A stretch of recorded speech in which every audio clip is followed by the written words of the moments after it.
one of the city's most notorious gangs. Critical Thinkers Podcast. So crack all my life, ever since I was 11 years old. While the other young boy was trying to, in the park, playing football or baseball, I was on the streets getting money. They label us a gang for coming together for something positive, for a movement to help the people. I mean, I know where I stand. I know I'm not a part of no gang. We don't have no colors. A lot of my friends, they like to represent their Haitian flag that represent their country. I like to extend high honors to the ancestors. Those ancestors being the ancestors of the Nile Valley that were responsible for some of the greatest civilizations that the world have ever witnessed. Those civilizations were predicated on the principles of Ma'at, which we define as truth, order, and righteousness. Well, over here, critical thinkers, the truth don't need no support. God made Haitians, or the Haiti made Zoe. Yeah, case to so now Cap go to jail. You know what I'm saying? So I'm assuming the nigga sitting in prison, he done heard, his sister done told him that me and, brother-in-law, we eating, we getting money together, you know what I'm saying? Shit looking good. At that time, they was about to get married. So now, he in the joint, he done gooped off and got himself in a jam and shit that don't got nothing to do with a nigga. You feel what I'm saying? So now, as quick as he can think, the only way he feel that he could get some justice, he get on the phone with his motherfucking agent. He call his agent, tell his agent, his brother-in-law dealing with his old connect. You feel what I'm saying? That's how the conspiracy started. My conspiracy started from a criminal complaint, bro.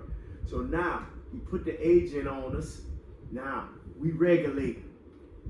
The crackers start the case with a criminal complaint. That's how my case started, with a criminal complaint. You know, once you make a criminal complaint, the criminal complaint is the pre-indictment. That's all a criminal complaint is.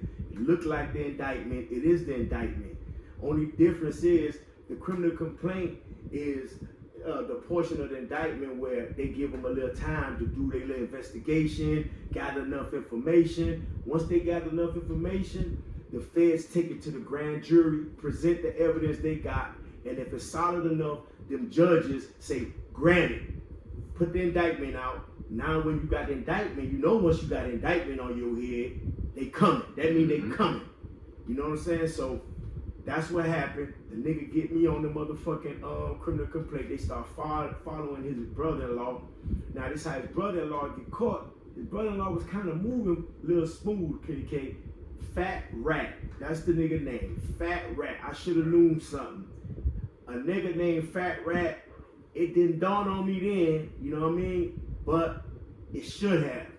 So they followed the nigga in the hood after his brother-in-law gave him information telling him, oh, he been fucking with Zoe Pound since 1996. Nigga used to deal 200 cookies at a time with him every time he come through. So he telling them, now that made him crack his heart. Now you got to understand, there's only 36 ounces in the key. So these niggas down there bringing you 5-6 bricks every time and hard.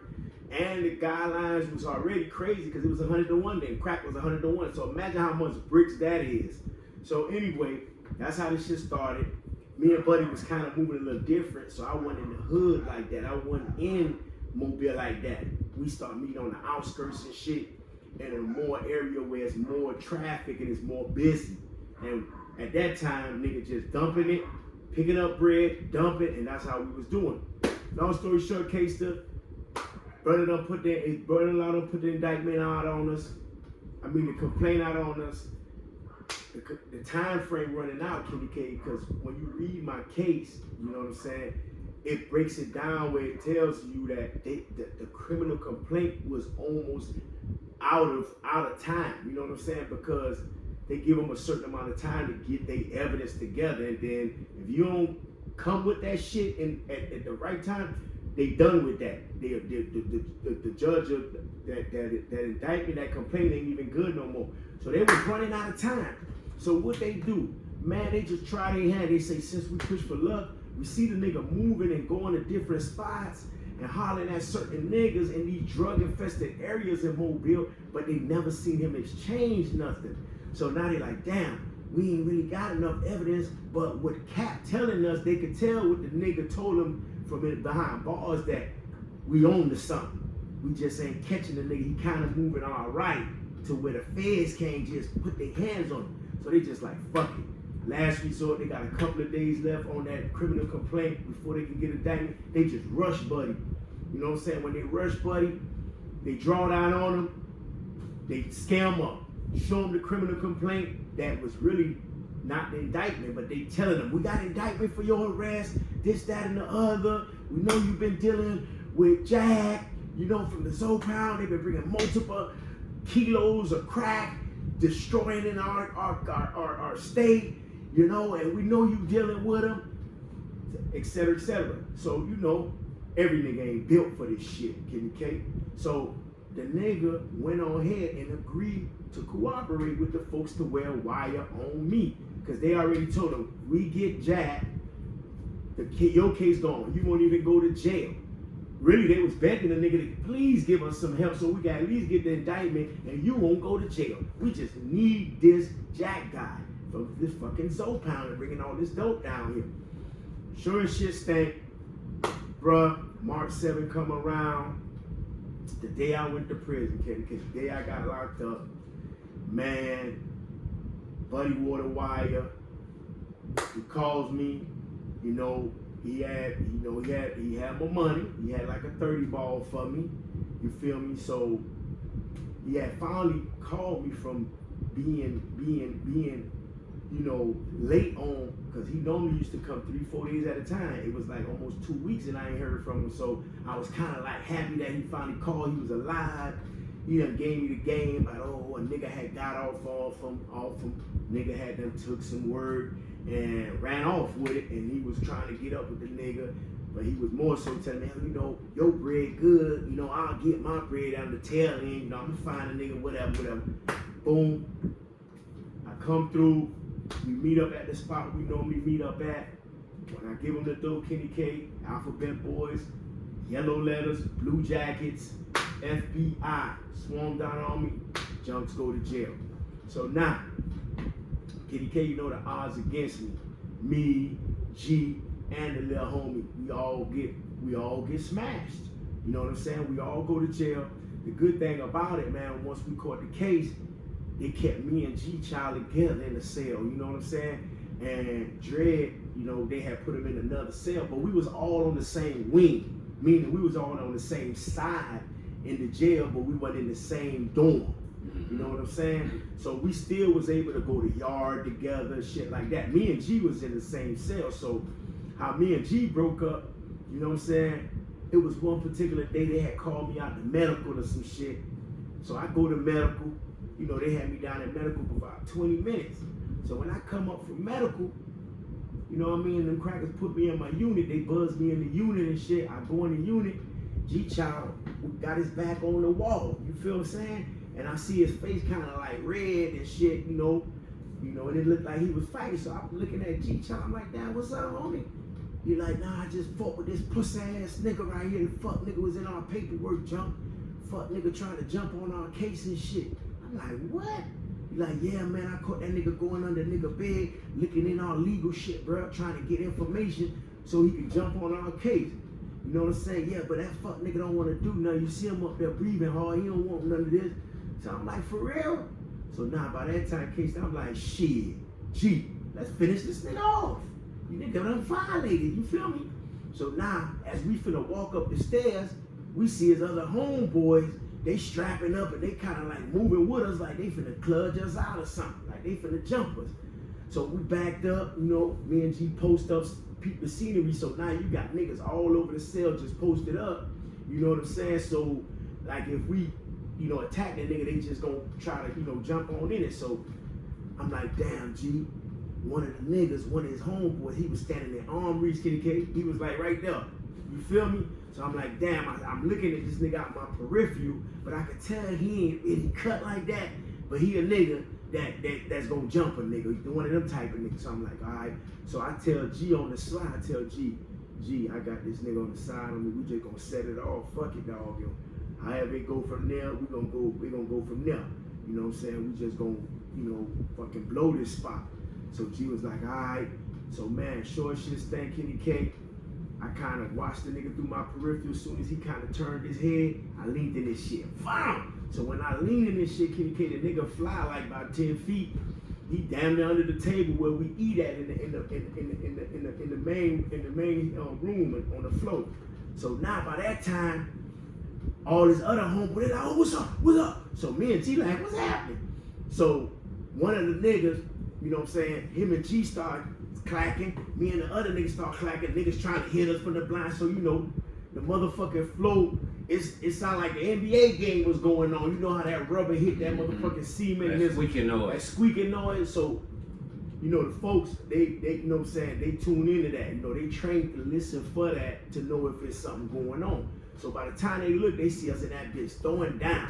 I'm talking about 2 on by 8 niggas. 2 of us, me and G agreeing by 8 niggas.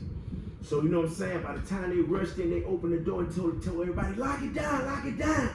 You feel me? Them niggas start going in their cell. They telling us lock down. We told them we ain't going to motherfucking place. We stand on the floor. So they like, oh, y'all stand on the floor, get out the cell. And we was like, you goddamn right. That was our break out of that motherfucker. You know what I'm saying? Because it was just 2 of us and the rest of them niggas was from Alabama. So you feel me? They put us in the hole.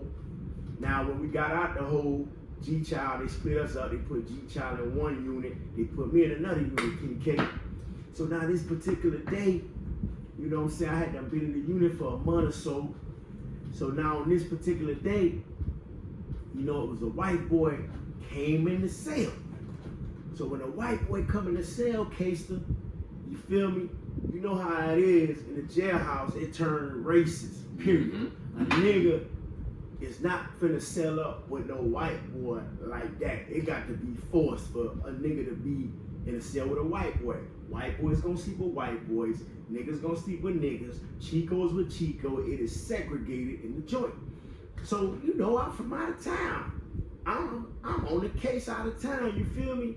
So everybody posted by their room. This white boy got his bed rolled in his hand. You could tell he tired. He ready to go to sleep. He ready to put his little mat down, fix his bed, take his little shower, and go to bed. You feel me? Looked like he was on a long journey. But man, he had a hard time because every room he stopped to and looked at the nigga looking at him like, you ain't coming in here. Keep it moving, white boy. Keep it moving, player. So now, you know what I'm saying? I'm on the top tier. And they had the TV in the day room. So I'm on the top tier, posted by my room. You feel me? I'm hanging over the rail watching the little news. So the white boy started making his way up the steps to test them. You know, it's like 8 pods. It's like 8 rooms upstairs, 8 rooms downstairs. He didn't make it. Nobody accepted him to 8 down. So now he coming up. You feel me? So he come up the steps. Niggas posted up by the room. I'm the only one not by my room. I'm on the rail. You feel what I'm saying? Everybody else right by the bars, by their room, though, like, crack it, I'm coming up. So anyway, he walked past my room first because I guess he didn't see nobody, so he didn't want to just go in there. So I let him go all the way to the end. Nobody accepted him. So when he was coming back, like he was finna go downstairs, I was like, man, you could go in there, man. You know what I'm saying? I ain't tripping like that, bro. You can sell up in there. You feel me? So he was like, all right, I appreciate he went in the cell. You feel me? So when we locked down, you know how that is, you know, you give the rules, you know what I'm saying, on how you live or whatever. So me and the white boy, we locked in. I let him know how my rules go, you know, just clean up behind yourself, you know, maintain your little tidiness, bro. I normally clean the room, you know what I'm saying, every day. Just clean up after yourself, because I ain't finna clean after no grown man. Other than that, we good. You give me my space, I'll give you your space. When you need a shit, whatever, if you gonna shit and we lock down, you know the rules, man. Drop one, you flush one, because I ain't trying to smell your shit. You feel me? And he, you know, he agreed to everything, so we was cool. So, man, that particular night, case that we in the room, we vibing. You feel me? So now it's about time to get to learn your celly or whatever. So we talking, trying to feel each other out. You feel me? So he asked me where I'm from, this, that, and the other, right? So I'm like, I'm from Miami.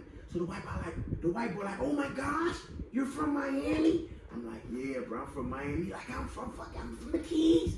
You're my homeboy. You know, he's back and talking like that. So he was happy.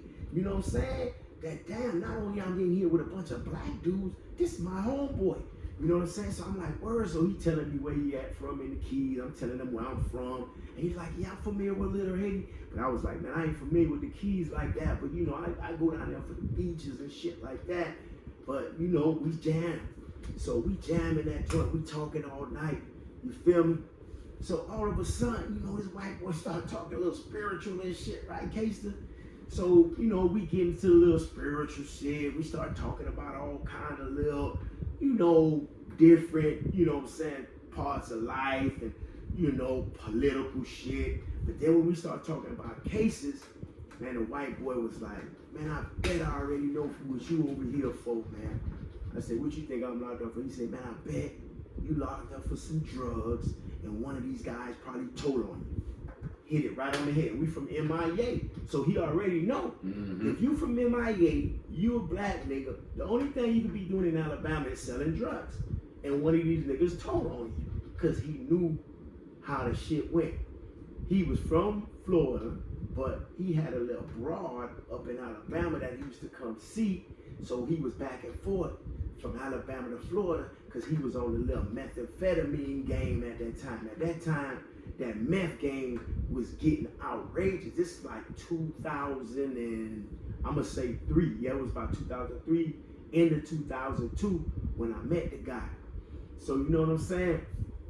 So he telling me all about his case. He telling me he just came from the nut house, Kenny K.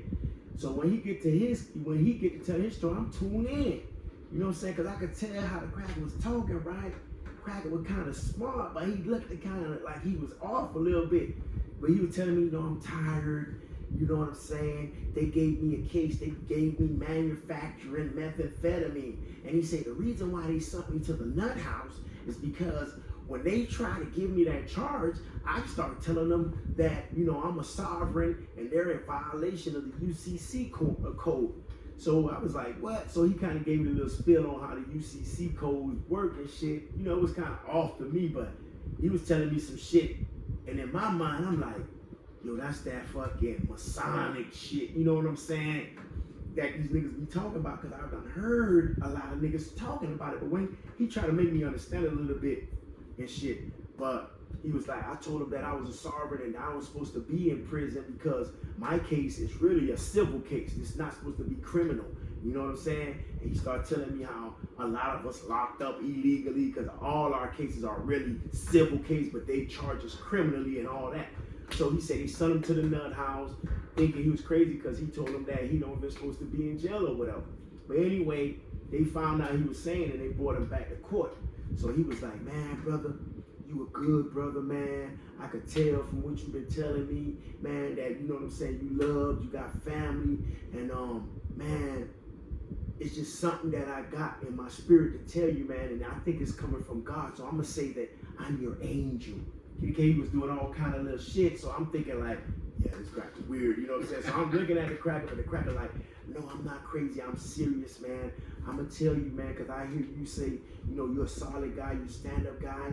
You sat there and you told the judge and everybody, not even in trial, that, you know, it's yours, it's your drugs, it's not your homeboy's drugs. So you're gonna take that case, man. Not too many guys do that, man. So, man, bro, I'm here to tell you, man, that I can free you. So I'm looking at him like, you can free me? He said, yes. He said, man, there's 2 ways besides telling that you can beat the feds. But one of the ways you don't want to go that way. And I'm going to explain to you what insanity is and what incompetency is. And the difference between the two is you don't want to be deemed insane. You want to prove the judge that you're incompetent to stand trial. He said, but buddy, it's going to take some acting, and I hope that you can pull it off, and I believe that you can pull it off. If you follow these instructions, buddy, trust me, you can beat the feds. But I got what it takes for you to at least stop the proceedings of your regular court proceedings right now, and they're gonna have to, you know, test you and see if you're psychologically capable to go to trial. But you gotta follow these steps and follow them closely, okay? So then he started breaking it down, the difference between insanity and incompetency to me. So I kind of understood it. And that stuck to me. Like, you don't want them people to think you crazy. You want them to think that your brain is fried. Like, you can't understand the nature and consequences of your crime. You don't even know why you're in jail. So he broke the little steps down to me, and he told me, look, it's gonna have to start with your lawyer. You're gonna have to withdraw counsel. But the way you're gonna withdraw counsel, you're gonna force them to have to believe that you can assist them. You know, because whenever you get a lawyer, you gotta be able to assist your lawyer, and your lawyer gotta be able to assist you. A lot of guys think that when they go to court, they just get a lawyer and the lawyer do all the talking. No, it's supposed to be a communication between y'all. That's your defense. Y'all supposed to work together. So when he's breaking it down, I'm like, you know, this cracker ain't dumb, but he just kind of off. It just stayed in my mind. But as he was talking to me, Kingston, I was like, that shit sound like game. And he's like, yo, look at it. They're trying to give you 20, 30 years. You told me you got a record. Brother, trust me, if you plead out, they're going to give you 20, 30 years. So you have nothing to lose. Just look at it like this. You got 20 years to try to convince them that you're not capable to stand trial. So at the end of the day, it's worth it. I was like, yeah. He said, and I believe that you can convince them, but you got to start with your lawyer. As soon as your lawyer comes, you make sure your lawyer understand that you need to get your head checked. Man, Kenny K, after we talked, I kind of understood where he was going with it. And I was like, I got to just, you know what I'm saying, go for it. Man, about 3 weeks later, they called me for an attorney interview, Kester. Man, mind you, I had done rolled out almost a year then, and I was wolfing Kenny K at that time. You know, I had the fro. My beard had done grew wild because I wouldn't let none of them old stinking ass Mobile, Alabama clippers touch my head. All them little dirty ass niggas in there was getting their hair cut. You niggas coming off the streets, bases and all. You know, they getting their hair cut, lights falling off. I'm like, I never used them clippers, so I just whooped. I was like, whenever I get wherever I gotta go, I'll cut it then. And it was perfect because it was like, damn. When the white boy gave me the game, I'm like, shit, the parents gonna make the lady feel some type of way. So, bro, they called me for that interview, bro. I took the toothpaste, Kenny K. I put that toothpaste all in my beard, Kenny K. Had it knotting up. That toothpaste, you know, that mint started getting in my damn skin. But I was like, fuck it. Put that shit all in my head. My hair was already wild and shit. I just grabbed it and fucked with it. Look at myself in the mirror.